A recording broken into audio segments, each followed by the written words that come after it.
gonna call somebody done hoodoo the hoodoo man.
Wasn't just my boss. He was a man who opened the door for me to play here for you tonight. If it wasn't for him, I wouldn't be here tonight. I'd be at the HRS office. Well, it was HRS when I was working there. It's called DCF now. It's the Department of Children and Families. I was a welfare worker. I was a caseworker for the state of Florida when Junior came along. Wow.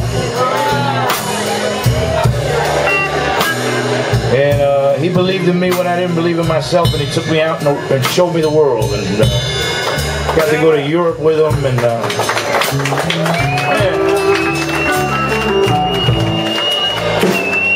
I met him in New Year's Eve. I met him December 31st, 1996 in Delray Beach, Florida. We had a mutual friend.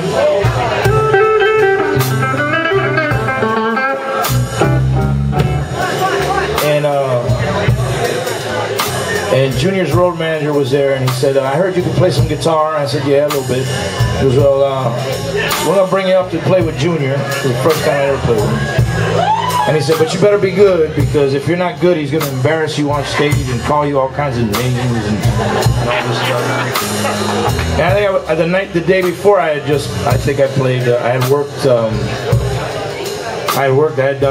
a long day at work, and I said, man, you know, I said, a bad night with Junior Wells beats a good day at the office.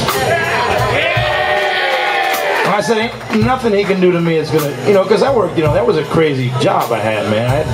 I had a lady pull a knife out on me once because I froze her benefits, and, you know. I had a guy who thought he was the king of Hawaii, and he lost his food stamp card, and, you know. This guy thought he was the king of Hawaii, man. This guy goes, I am the king of Hawaii. He comes into my office with a can of beer and a brown paper bag, and he goes, I am the king of Hawaii, and I've lost my food stamp card. And I said, well, let me, you know, give me your information, and I'll get your card for you, Your Highness. I'll be right back.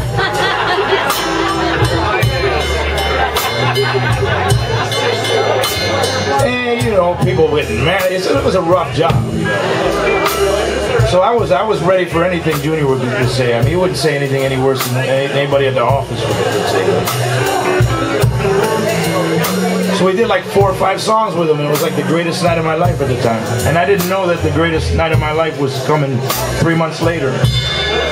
But about a month later, he took me on the road temporarily. I did 3 gigs with him in the Midwest. I did Buffalo, Cleveland, and Detroit.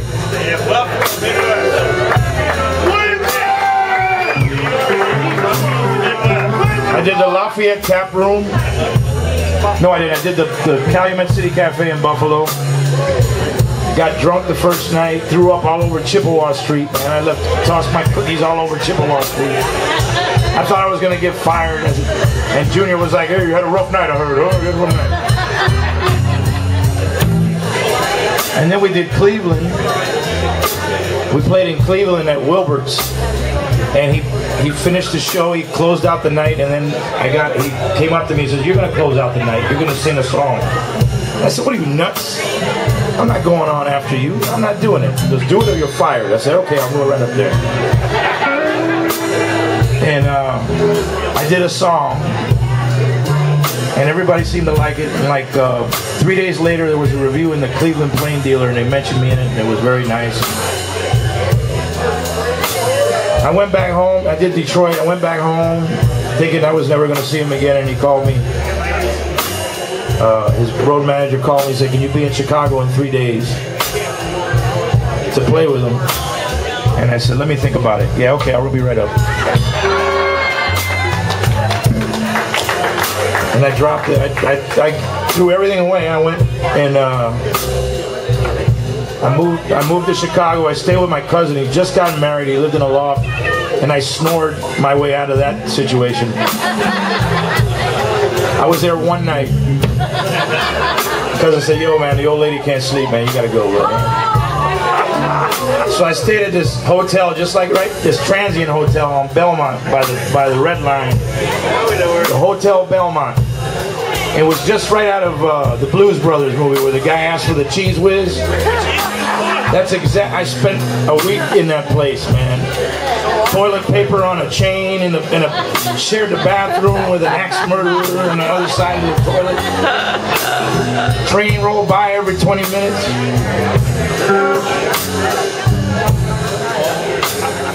It was great. It was the greatest time of my life.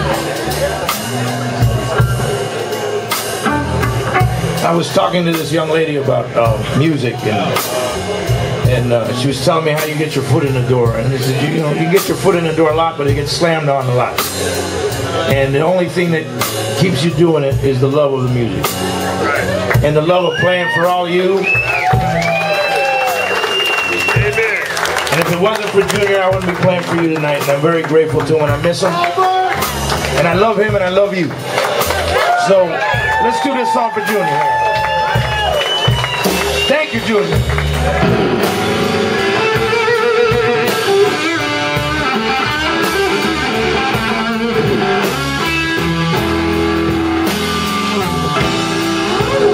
I buzzed your bell this morning 'cause you had your elevator running slow. I buzzed your bell this morning, woman, so I want to take you up on your floor. I hold out my hand.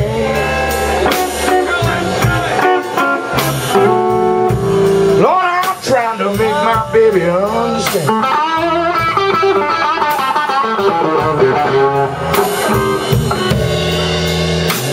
Everybody's trying to tell me somebody done hoodoo. By the way, my cousin hooked me up, and I found a place. I stayed at my other cousin's house. Right? My cousin ain't that bad of a guy. He's a good guy. Don't put that on YouTube. I told you once, little girl. You won't speak to me anymore. I won't tell you no more. If I gotta tell you one more time, woman, I wanna have to let you go. I hold out my hand.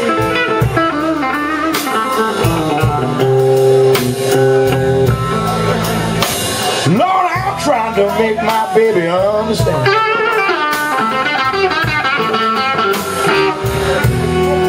Everybody's trying to tell me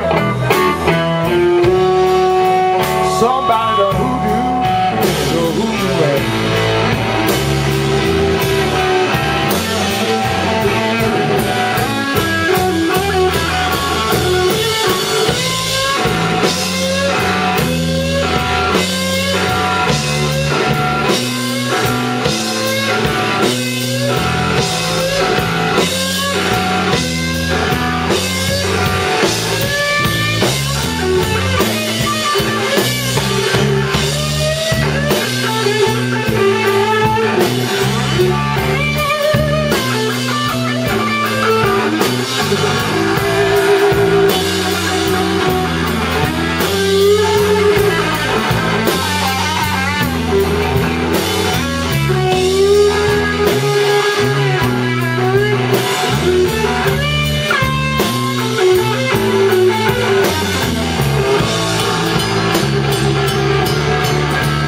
give me a mojo hand,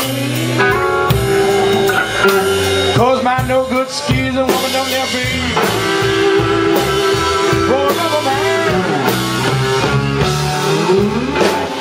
I hold out my hand.